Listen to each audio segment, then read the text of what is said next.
We are previewing the upcoming FIFA Club World Cup with 32 teams around the continents, with today's episode a closer look at Group D.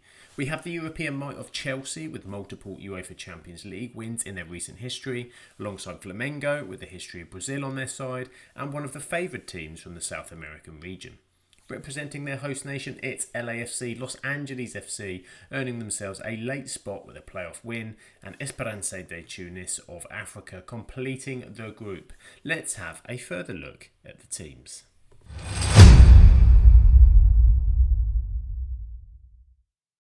Founded in 1905, Chelsea Football Club has grown into one of the most successful and globally recognised clubs in the world.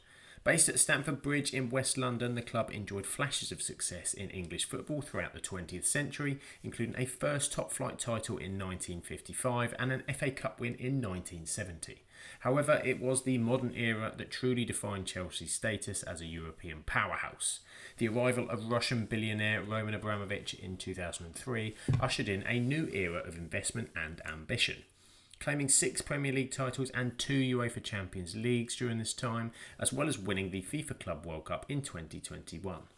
In 2022, the club transitioned into a new ownership era under Todd Boehly, and Clearlake Capital focused on youth development, long-term sustainability and modern infrastructure.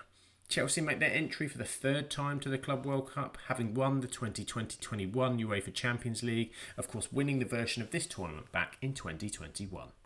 This season, Chelsea has built one of Europe's youngest and most promising squads, with Enzo Maresca leading the team into a new tactical era. They secured a top 4 finish on the final day of the Premier League with a victory over Nottingham Forest, as the club now aims to re-establish its dominance both domestically and in Europe. This season, Chelsea won their first UEFA Conference League title, becoming the first team to win all 5 European Cup competitions alongside their top 4 Premier League finish. Defeating Real Betis in the final, having sailed their way through the competition, Chelsea will be looking at the more competitive European challenges ahead. They transitioned from a 2023-24 campaign which saw them finish 6th with a very attacking team, and they suffered defeat in the EFL Cup final.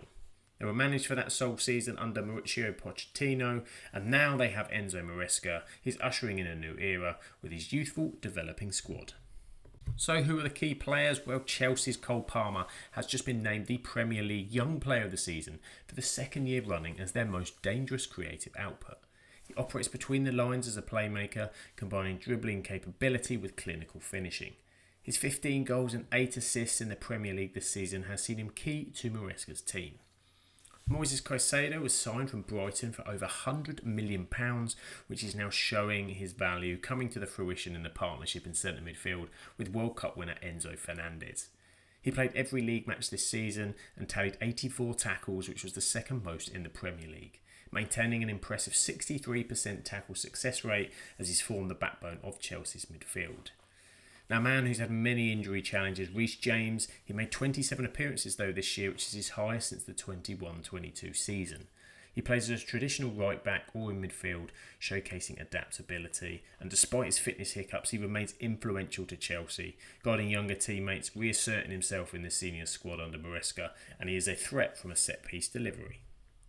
In charge of Chelsea is Enzo Maresca, a former assistant to Pep Guardiola.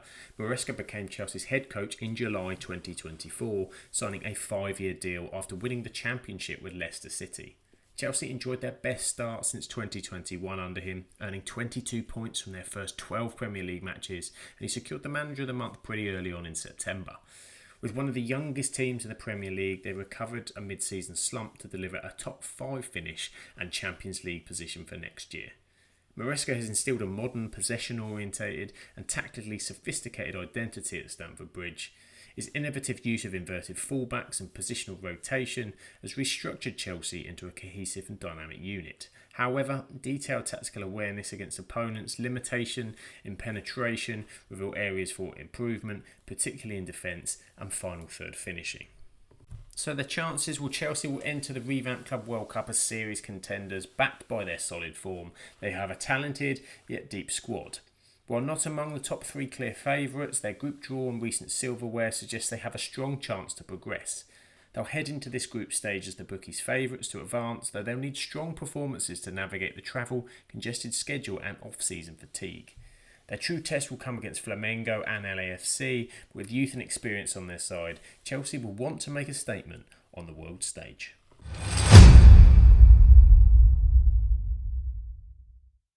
Founded just in 2014 and officially debuting in Major League Soccer in 2018, Los Angeles Football Club has quickly established itself as one of the most exciting and ambitious clubs in North America. Nicknamed the Black and Gold, LAFC is based obviously in Los Angeles, California, playing its home matches at the BMO Stadium, a state-of-the-art soccer-specific venue located in downtown LA. Under the guidance of their first head coach, Bob Bradley, LAFC made an instant impact. In just their second season in 2019, they won the Supporters' Shield with a then record 72 points. In 2022, they had their greatest season to date, an MLS Cup and Supporters' Shield double. The squad has featured global stars like Gareth Bale and their star forward Carlos Vela. With a new team, they're now managed by Steve Cherundolo, and the club became known for its tactical flexibility and deep squad depth. Despite being a relatively young club, LAFC has built a passionate fan base. They're led by the 3252 supporters group and is now recognised globally for its ambition, modern identity and its commitment to attacking football. With the MLS season taking a break for the Club World Cup, LAFC are firmly in playoff contention and have been on a strong unbeaten run, showcasing their stability. In the CONCACAF Champions Cup, they've advanced to the quarter-finals after defeating Colorado Rapids and Columbus Crew before they were narrowly eliminated by Inter Miami. They've gone 8 unbeaten so far this season in the MLS, having lost 4 of their first 7 and have had some exciting high goal encounters during that time. With 49 goals in total at both ends in their 15 matches so far, LAFC has definitely been the place to be and see for goals in Major League Soccer. In 2024, they finished 3rd overall and topped the Western Conference on goal difference from their city rivals LA Galaxy. They ultimately saw their run in the MLS Cup playoffs ended by Seattle Sounders in extra time in the conference semi-final. However, success in the US Open Cup against Sporting Kansas did mean some silverware. The reigning MLS Golden Boot winner Dennis Bouanga is LAFC's most dangerous attacking threat. The Gabon international combines blistering pace with clever movement and has the knack for scoring in high-pressure moments. His clinical finishing has made him one of the most feared forwards in the MLS. A composed and versatile central midfielder, Timothy Tillman joined from Greuther Fürth in 2023 and has quickly established himself as a key cog in Cherundolo's midfield. He's known for his intelligent passing, spatial awareness and ability to link defences and attacks. He's very key to their rhythm and tempo. Olivier Giroud, people know him, he's joined LFC in July 2024 as their designated player, reuniting with World Cup winning teammate Hugo Lloris. Well known in Europe for his time with Chelsea, Arsenal and AC Milan, he still offers a forward threat. Signed for his leadership, aerial ability and intelligence as a number 9, is intended to complement LAFC's dynamic attack, and he scored in last season's 2024 US Open Cup with the first in the 3-0 win as a crucial goal to go on and win that trophy. Manager Steve Cherundolo is a former US men's national team captain and Bundesliga veteran with Hannover 96. He was appointed the LAFC head coach back in January 2022, and under his leadership they have transformed into a dominant force. He's become the only MLS team to clinch both the Supporters' Shield and the MLS Cup in his first season, as well as winning the US Open Cup in 2024 and reaching the CONCACAF Champions League final in the same year. The club will be facing a change, however. Cherundolo's confirmed 2025 will be his final season, returning to Germany afterwards for family reasons. He stresses fluid, transition-orientated 4-3-3 football, solid in defence but swift in counter-attacks. The team can shift to a 2-3-2-3 shape in possession. They use wide fullbacks and box-to-box midfielders, creating both width and central density. LAFC became the last team to qualify for the competition, defeating Club America in a dramatic play-in match, they were calling it, 2-1 after extra time, earning approximately $9.5 million in prize money. The team enters with strong momentum and belief, boosted by their playoff win and recent form in MLS, as well as home soil to try and challenge their way into the knockout stages. Drawn with Chelsea and Flamengo, they'll need to punch above their weight to progress. Under Steve Cherundolo's tactical system and fresh off a dramatic playoff win, LAFC enter the tournament as the dark horse, not favourites, but far from irrelevant.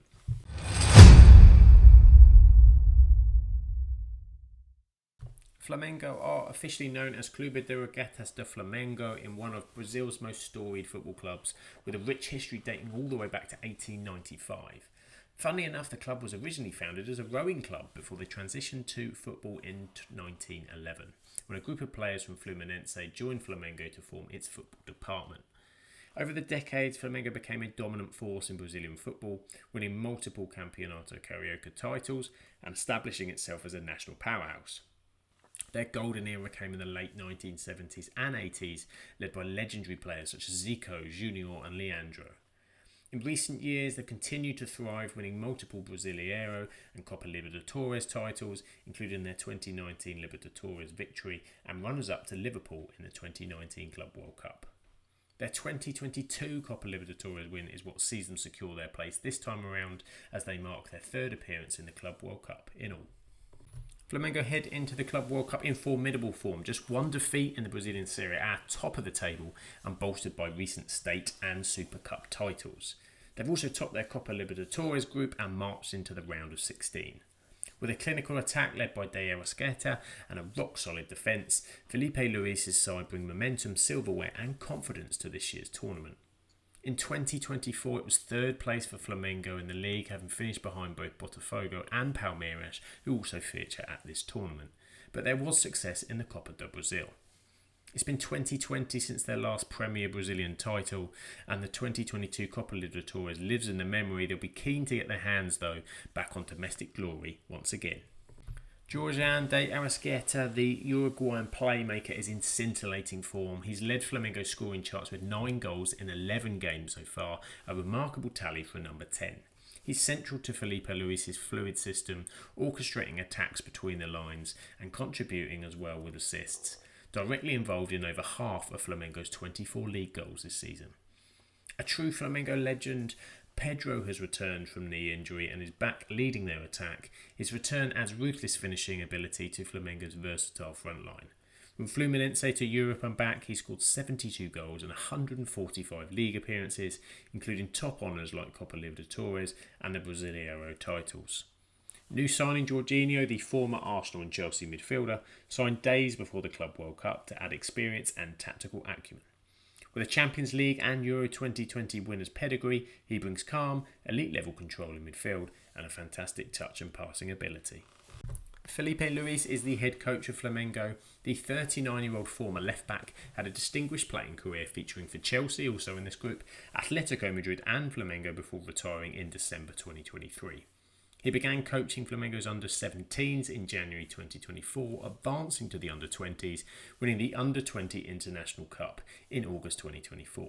He was appointed interim head coach in September last year, following Tite's dismissal, confirmed as permanent manager a day later after leading Flamengo to Copa do Brasil success.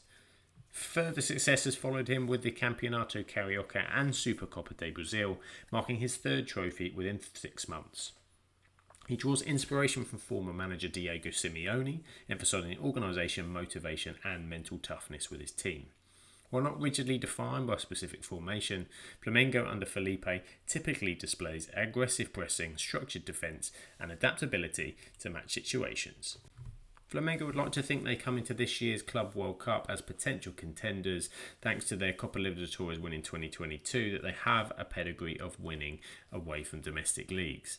But their squad, anchored by De Arrascaeta, Gabigol and the coach's tactical flexibility, does make them a threat. Predictive models are saying it gives them around a 60% chance of finishing in the top 2 of the group.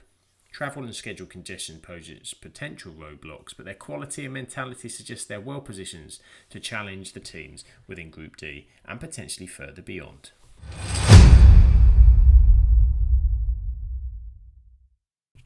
Esperance Sportive de Tunis is one of Africa's most decorated football clubs, a rich history of domestic and continental success, boasting 33 Tunisian league titles and 4 CAF Champions League trophies.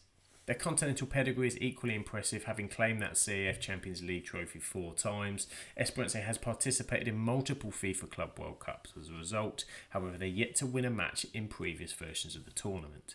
As Tunisia's most successful club, they'll be eager to make a lasting impact on the global stage and represent African football.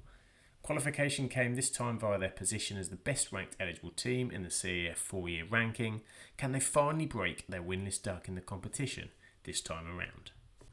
They enter their 2025 edition in fine form, having secured their first ever domestic treble by winning the Tunisian League, Cup and Super Cup.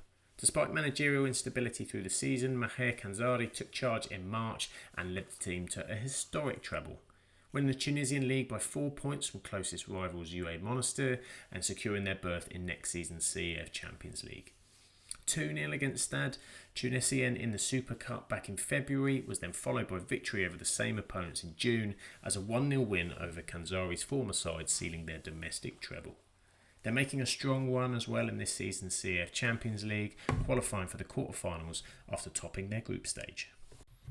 Yassine Maroa is the experienced Tunisian defender and captain. He's returned from injury and he'll be crucial in organising the backline.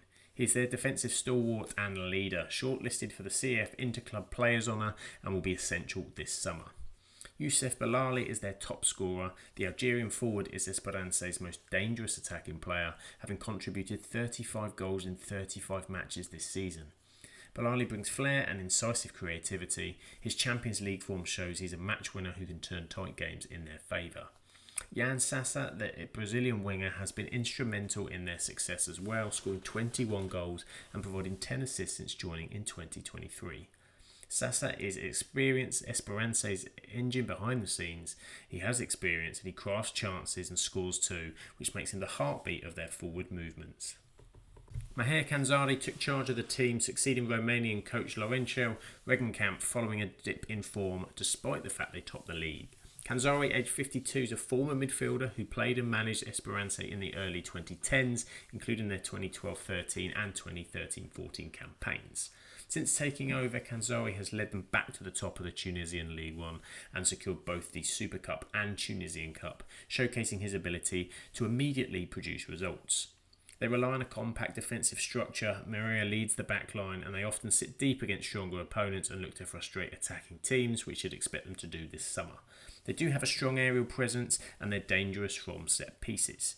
As a respected club icon with long-term ties and strong leadership presence, he's been tasked with balancing both the domestic dominance and continental aspirations and seeing what can happen in the FIFA Club World Cup.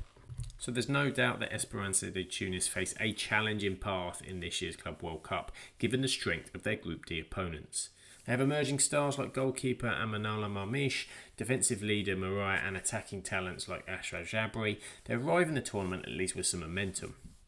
Advancing past the group stage will be difficult. They have a history though of defying expectations in continental tournaments, but it would be a shock here. If they could secure a win against LAFC and steal points from Flamengo or Chelsea, they could maybe surprise the footballing world. So schedule-wise, June 16th is the one for your calendars when it all kicks off in Group D. Chelsea will face LAFC, and in the other match on the same day, Flamengo will take on Esperance de Tunis. June 20th sees South America face Europe. Flamengo versus Chelsea will be match 2, as is LAFC against Esperance de Tunis as well. Going forward into those final games with everything to play for, on the 24th of June, LAFC Flamengo and Esperance de Tunis versus Chelsea. Who will be the top 2 to qualify? Going to be an interesting group, this one. We're going to continue with the previews. If you've enjoyed this, please subscribe and like. It's great for the channel, and you can catch me on the next one.